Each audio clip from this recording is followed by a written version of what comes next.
Hello everyone, this is Crota giving you a shoutcast in a game between Fnatic Fenix versus lzGamer here on Tall Dream Altar. EG's lzGamer spawning as the yellow Terran player at the 2 o'clock position. Meanwhile, Fenix spawning as the blue Terran player. So this is another Terran versus Terran mirror match, this time taking place here on Tall Dream Altar. And lzGamer once again getting paired in a mirror match. I believe in week 1 he was also in a Terran versus Terran mirror match against Cloud, and we'll see how he does this time around. If you guys haven't checked out that game already, go ahead and do check it out. There is a production tab up and running for you guys. You should be able to see both players building up a supply depot at nearly the same time. And I do not expect their build orders to really deviate until after the 12 racks that it gets placed down. We may see Reactor Hellions, but I do not think they're going to go for the refinery before barracks in order to do so. Now, Tall Dream Altar, a rather large map, as my wife disciplines my daughter. lzGamer, Tall Dream Altar is a rather large map, so there's a large amount of walking distances between the bases. Barracks are now being placed down by both players. Fenix a little bit closer to that choke to that choke point here. Meanwhile, LZ deciding to put a little bit of distance between the choke point and the wall there. Refineries finally coming into play. And we'll see what really happens on a map like this. Banshees are a viable option. Hellion drops are also a viable option as well. Pretty much what you're trying to do on a macro map like this, you're trying to gain as large of an economic advantage as you possibly can while disrupting your opponent's economy. Trying to do timing pushes are rather difficult on this map just because of the long walking distances. As an SCV now coming down and will pass by the SCV of Fenix, both of them doing a little bit of a bump there. As another SCV now makes its way down, I'm not quite sure what that second SCV was for. So lzGamer may now be trying to do a little bit of a cheese play. And he could try to do a proxy rack somewhere. No, not quite sure why this SCV is now turning around. Perhaps a little bit of a misstep there, as it looks like Fnatic Fenix trying to take down that SCV, but the SCV will be able to get inside. He will see the tech lab coming into play, and I believe that SCV's days are numbered. Down it goes. Meanwhile, Fenix able to escape with his SCV at 9 hit points, and now that SCV will be able to return and mine more minerals once more. We are getting a Reaper from Fenix. Meanwhile, back over by lzGamer, excuse me. lzGamer now opting to go for a second racks instead. So this may be a stim timing push. No, a Reaper also coming out as well. And we'll see if when the stim pack research is going to get underway. Nothing just quite yet, as we are now have the option for a factory. We are getting the command center though. Now, both players opting to go for an early Reaper, and we'll see who gets the most amount of damage first.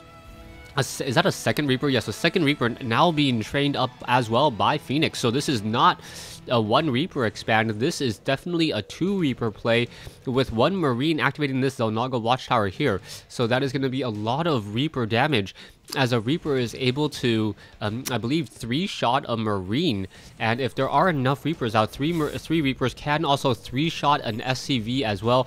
And 3 Reapers inside your base with that high mobility and that high damage versus light definitely helps out. But we are getting double Reapers now being trained by LZ. So double Reapers being trained by LZ. All of this off of 1 gas play. We do see that there is no, never mind, now catching up in terms of SCV production. And it is going to be now going into perhaps Hellions. So we may be getting the Blue Flame research on Infernal Pre-Igniter by Fenix. So already transitioning after having 2 Reapers out. So 2 Reapers already coming out, 1 Reaper over here, and this may become a really, really bad fight, as those 2 Reapers, gonna find 1 Reaper already down, another Reaper down. And now lzGamer's 3 Reapers look to deal the first potential blow, and that is going to hurt very, very much. 3 Reapers now making their way out, taking down a Marine very easily. Taking a look at the losses already, 250 resources versus 50. Not quite sure why you would ever waste your time trying to take down a bunker, as it can be salvaged rather quickly. And now perhaps those Reapers are going to be coming in, but a tank now coming out as well. as those Reapers look to get a lot of damage. There goes another SCV as the Marines try to make their way over. Quickly taking down a Tech Lab, so nice, smart move there, but out comes a Siege Tank. The Siege Tank going to be able to get a lot of damage onto those units, and as long as the Reaper is able to outrun that Siege Tank does have a very, very long range of 7, but the Reaper is doing a good job just trying to get away, going after some units there, and the Marines may be able to catch up to it. The Siege Tank, where is that Siege Tank? I don't see it coming in from behind, as that Reaper, one Reaper will be able to escape. 2 more Marines quickly coming in, and down it goes. Taking a look at the total losses, 475 versus 350, workers killed 3 versus 1. So we'll see what happens in the long run. We do have the second command center up by LZ, and if you take a look at the unit tabs, we are exactly even on SCVs or very, very close to it, as both players are trying to get back into that economic portion of the game. Fenix now, even though he did lose a lot of units during that early portion, is actually slightly ahead because he was able to establish that command center just a hair earlier. We are now going into Banshees by Fenix, so will Fenix be able to get enough damage with those Banshees, or will LZ be able to perhaps use those use the Vikings from the starport in order to shoot them down? Only time can tell, as both players are in a little bit of a reprieve in this battle. Stim pack being researched. Wow, is the music off? Anyways, Marines and Siege Tanks now making their way out as well. Both sides, army-wise, 950. Phoenix just slightly ahead in terms of army count, but also very much ahead in terms of overall. Ahead by 5 food, ahead by 2 to 3 SCVs at a time, as that Banshee perhaps going to make its way into the base and get some damage. And Banshee is able to get a lot of damage if you are not expecting them, but we do not see the cloaking research. That is going to become very important. And with also a missile turret nearby, and that missile turret with a range of 7 should be able to protect some SCVs. A quick scanner sweep and reveals pretty much what we see here. Barracks, engineering bay. There's that one missile turret that he has to be careful of, and in comes this Banshee. Banshee looking to get some damage. Has to be careful though to not get too close, and now going after SCVs that are currently mining. 2 SCVs already down. A third SCV walking into the wrong direction there, as another I believe SCV may get shot down there, and down goes another one, as we also are getting siege tanks over here. So Fenix doing a little bit of a timing pressure on both sides, preventing mining from both locations. Nicely done. And the Marines coming close there with a medevac, able to shoo away that Banshee, but the damage is already being dealt. The siege tanks now shelling it out against the orbital command. Not quite sure why it is not being lifted off, as it looks like the Banshee once again coming back for more, getting a lot of damage onto those SCVs. Another SCV getting taken down. The kills already up to 8, 9 kills there, and that is a very, very hero Banshee already, getting 500 resources in kills as siege tanks continue to push their way through. Orbital command now on fire, as SCVs will be forced to come over and start repairing that orbital command there. The siege tanks perhaps will siege up in just a moment. We need to see a Viking. LZ not going for a Viking for some strange reason, and that is going to hurt in the long run. EG now making his way out with LZ now making his way out with these siege tanks and with these Marines. It looks like the units are already in full retreat. The medevac going to get shot down. Down goes an SCV as well, as the units are in retreat once more. Those siege tanks being very, very smart. It looks as though there are a couple of Marines down over here as well to perhaps intercept any Reapers that try to make their way into the field. We are getting one Banshee over here. The siege tanks offering a little bit of more protection, making sure that there are no units here, as his front door is now pretty wide open. But I do not think that Fenix will be able to utilize this back door very, very easily at all. There are this map is not the Blizzard version of the map. There is only, I believe, 5 mineral patches and 1 Vespian geyser, as opposed to destructible rocks, 2 Vespian geysers, and 3 more mineral patches as well. Siege tanks on the move once more, and it looks like those siege tanks are going to be able to clear out these 2 Marines rather quickly, and down they go. Doesn't even stand a chance, as the units are now making their way out. We have a pretty even size armies right now, but the real difference is in terms of the SCV count. Fenix just so far ahead with over 20, or what is that? Yeah, 25 SCVs more. at this stage.